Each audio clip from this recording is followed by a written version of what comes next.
Hello दोस्तों, आपका अपने YouTube चैनल लेके सक्सेस पॉइंट में स्वागत है। हमारा अब तक टॉपिक चल रहा था भिंड का, और भिंड का टॉपिक हमने कल फिनिश कर दिया। उसके ही अगले क्रम में अगला टॉपिक आता है मासा और लासा। आज आपको मासा और लासा बताएंगे।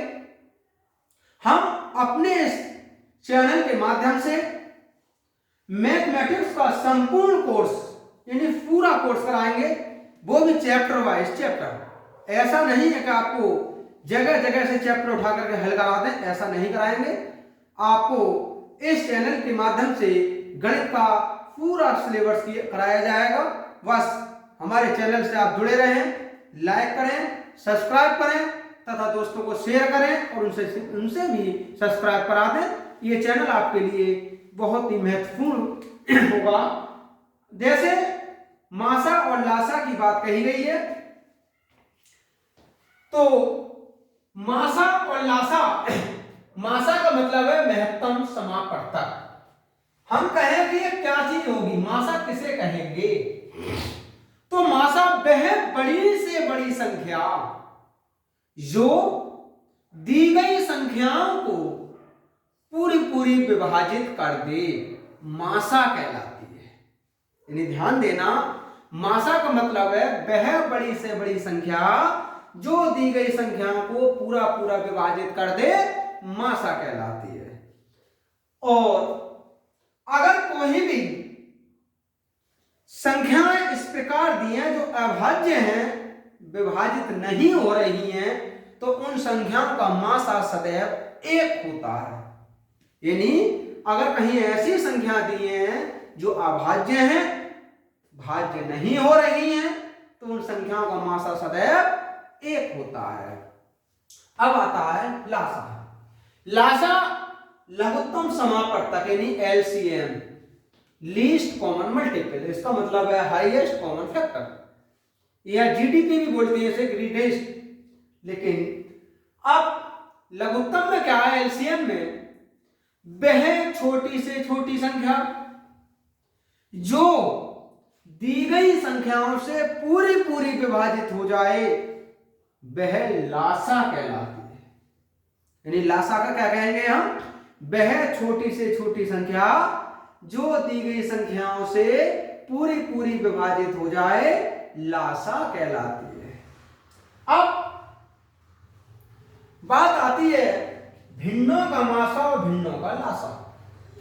क्योंकि लासा मासा भिन्नों का भी हो सकता है। अगर हमें भिन्नों का मासा निकालना है तो भिन्न में जो अंश दिए हों उनका मासा निकाल लीजिए, और जो हर दिए हैं उनका लासा निकाल दीजिए, और दोनों को डिवाइड कर लीजिए, वही भिन्न का मासा होगा।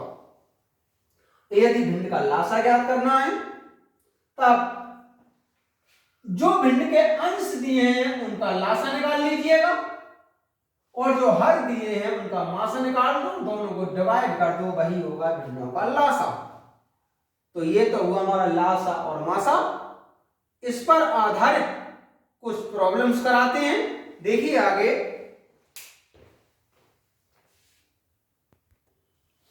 दोस्तों नेक्स्ट क्वेश्चन है हमारा, यदि p बराबर 2 की घात 3, 3 की घात 10 इंटू 5 हो, तथा q बराबर 2 की घात 5 इंटू 3 इंटू 7 हो, तो कहा गया कि इन दोनों का मासा कितना होगा। यानी वह बड़ी से बड़ी संख्या क्या होगी जो इन दोनों को पूर्णतः विभाजित कर दे। तो देखिए, हम किसी भी संख्या का मासा भाग विधि से और गुणनखंड विधि से, यानी दो विधियों से ज्ञात कर सकते हैं, तथा लासा भी दो विधियों से ज्ञात कर सकते हैं। तो देखिए, जैसे कि p दिया है 2 की पावर 3, 3 की पावर 10 इंटू 5, इसे ऐसे लिख दीजिए 2 की पावर 3, 3 की पावर 9 इंटू 3 इंटू 5। q बराबर दिया है 2 की पावर 5 इंटू 3 इंटू 7, इसे लिख दीजिए 2 की घात 3 इंटू 2 की घात 2 इंटू 3 इंटू 7। हमें इसका HCF निकालना है, यानी मासा ज्ञात करना है। तो भाइयों इसमें ये देखिए कॉमन कौन सी संख्या आ रही है। देखो एक तो ये जोड़ा कॉमन आ रहा है तो इसे लिख दीजिए, एक ये वाला 3 भी दोनों में कॉमन आ रहा है तो 3 लिख दीजिए। देखो ये कॉमन नहीं है, ये भी कॉमन नहीं है, तो इसका जो मासा होगा वो होगा 2 की घात 3 इंटू 3। देखिए नेक्स्ट क्वेश्चन,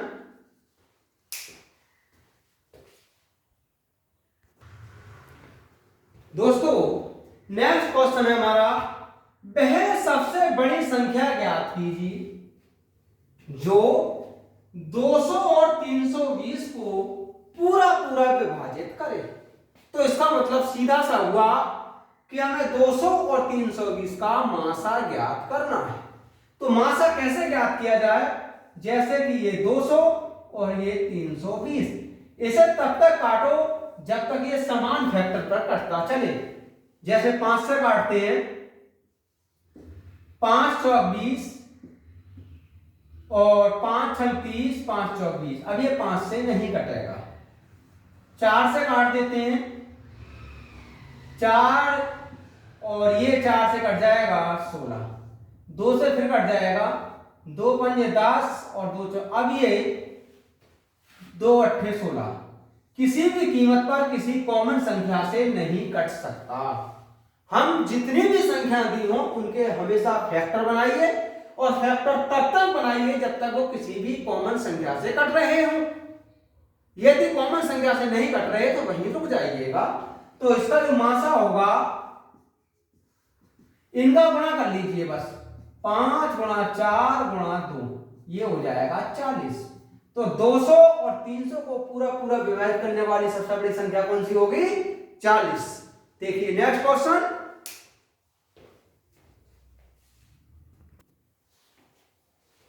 दोस्तों नेक्स्ट क्वेश्चन है हमारा, एक व्यक्ति के पास 10, 15, 20 मीटर लंबाई के 3 लोहे की छड़ें हैं। फिर आगे वह तीनों छड़ों में से बराबर लंबाई के टुकड़े काटना चाहता है। वह बिना कुछ बरामद किए उनमें से कम कुल कितने टुकड़े काट सकता है। तो सबसे पहले ये तो पता लगाओ कि टुकड़ा काट कितना बड़ा रहा है वो। अरे भाई उसने ये कहा है कितने टुकड़े कटेंगे, ये तो कहानी टुकड़े कितने बड़े कटेंगे। तो पहले ये पता लगना जरूरी है कि वो टुकड़े कट कितने कितने बड़े रहे हैं। अब प्रत्येक टुकड़े की लंबाई कैसे ज्ञात की जाएगी, तो प्रत्येक टुकड़े की लंबाई ज्ञात करने के लिए हमें 10, 15 और 20 का मासा ज्ञात करना होगा। तो देखिए 10, 15 और 20 इनका मासा ज्ञात करना है। ये 5 से कट जाएगा, 5 दूनी 10, 5 तिया 15, 5 चौक 20। अभी किसी भी संख्या से तीनों नहीं कट सकते, तो इसका मतलब मासा इसका 5 ही रहेगा। तो प्रत्येक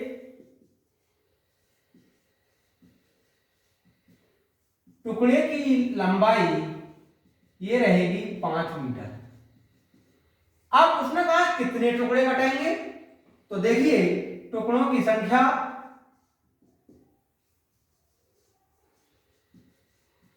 ये 10 मीटर का है, एक टुकड़ा 5 मीटर का कट रहा है। ये 15 मीटर का है, प्रत्येक टुकड़ा 5 मीटर का, ये 20 मीटर का है। इसमें ये हो जाएगा, 2 टुकड़े तो इससे बन जाएंगे, 3 इससे बनेंगे, 4 इससे बनेंगे, कुल बन जाएंगे 9। अर्थात इन क्षणों से कुल 9 टुकड़े कट सकते हैं। देखिए नेक्स्ट क्वेश्चन,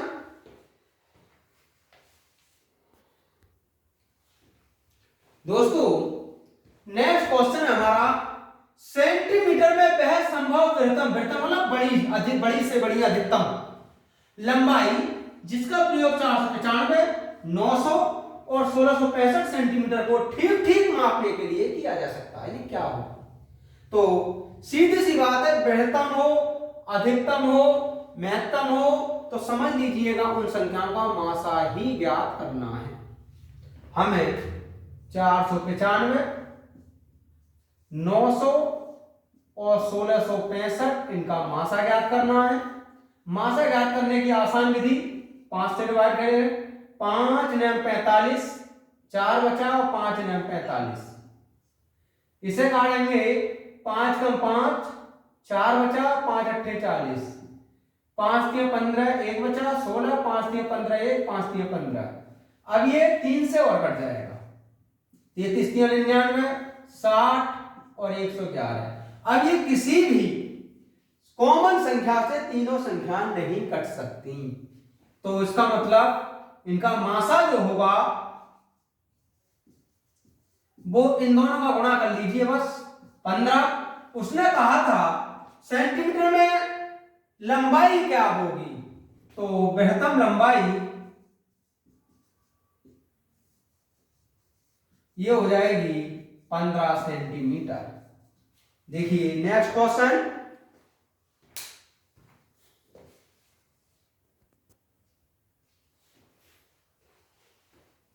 दोस्तों नेक्स्ट क्वेश्चन है हमारा 1/2, 3/4, 5/6, 7/8, 9/10। इसका मासा क्या होगा, ये भिन्न दे रखी है।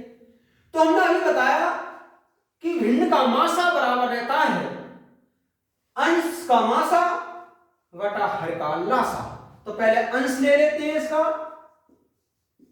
अंश 1, 3, 5, 7 और 9, ये सारी की सारी संख्या अभाज्य संख्या है, यानी विषम संख्या। तो फिर इनका जो मासा होगा वो 1 होगा। मैंने बताया था कि अभाज्य संख्याओं का मासा 1 ही रहता है। अब इसका हर ले लीजिए। हर है 2, 4, 6, 8, 10। इसे काट लीजिए 2 से, 2 1 2, 2 3 4, 2 3 6, 2 4 8, 2 5 10। फिर ये 2 से कट जाएगा 1, 1, 3, 2, 5। अब इनका लासा निकाल लीजिए। 5 दूनी 10, 3 30, दूनी 60, दूनी 120। तो जो कंप्लीट मासा होगा वो रहेगा अंश का लासा और हर का अंश का मासा, हर का लासा, ये हो जाएगा 1/120। तो इस भिन्न का जो मासा होगा वो होगा 1/120।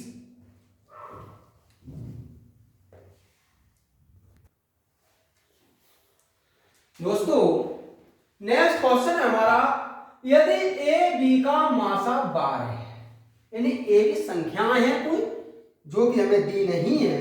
उसने कहा ए बी का जो मासा है वो 12 है। ए बी धनात्मक पूर्णांक है तथा ए बड़ा है बी से और बी बड़ा है 12 से। तो इनके ए बी के इनमें से न्यूनतम मान क्या होंगे। तो अगर हम मासा की बात करें तो 12 और 24 का मासा तो 12 आता है, लेकिन उसने कहा है ए बी से बड़ा होना चाहिए, ये इससे बड़ा होना चाहिए, तो ये तो हो नहीं सकता आंसर। यहां देखते हैं 24 12 से बड़ा तो है, परंतु उसने ये कहा बी का मान भी 12 से बड़ा हो, और ये तो 12 ही दिया, ये आंसर नहीं होगा। ये इसलिए नहीं होगा क्योंकि ये छोटा बड़ा है, कभी छोटा होना चाहिए। आंसर होगा इसका डी, क्योंकि देखो 36 और 24 का मासा 12 होगा तथा ए बड़ा हो बी से, 36 24 से बड़ा होगा, और बी बड़ा हो 12 से और ये 12 से भी बड़ा होगा। तो इसका आंसर होगा 36 और 24।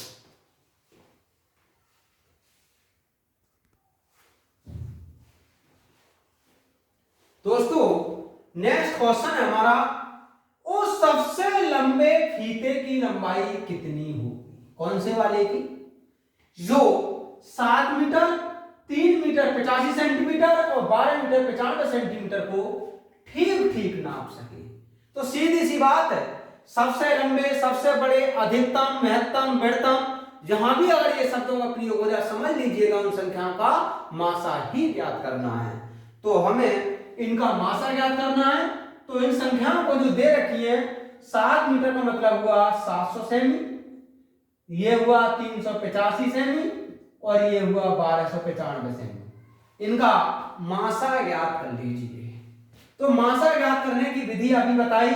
इन्हें किसी भी संख्याओं से विभाजित करते चले जाएं, उन संख्याओं को तब तक विभाजित करें जब तक कि एक निर्धारित संख्या से ही सारी संख्या कट रही हो, और जो बचे उन्हें छोड़ दीजिएगा। जैसे कि ये 5 से कट जाएगा, क्योंकि किसी संख्या के अंत में 5 का अंक होता है तो वह संख्या हमेशा 5 से कटती है। 5 से 140, 5 सत्ते 35, 5 सत्ते 35, 5 दूनी 10, 2, 5 पंजे 25, 5 ने 45। अब ये कितने से कटेगा? अब ये 7 से कट जाएगा। 7 दूनी 14, 11, 7 तिया 21 और 7 सत्ते 49। अब ये किसी भी संख्या से नहीं कट सकता, तो उसका मतलब इसका जो मासा होगा इन दोनों का गुणा कर लें। 5 गुणा 7 अर्थात 35। उसने कहा था फीते की लंबाई क्या होगी, तो फीते की लंबाई होगी हमारी 35 सेंटीमीटर, क्योंकि हमने सभी संख्याओं को 100 से गुणा करके सेंटीमीटर में बना लिया था। देखिए नेक्स्ट क्वेश्चन।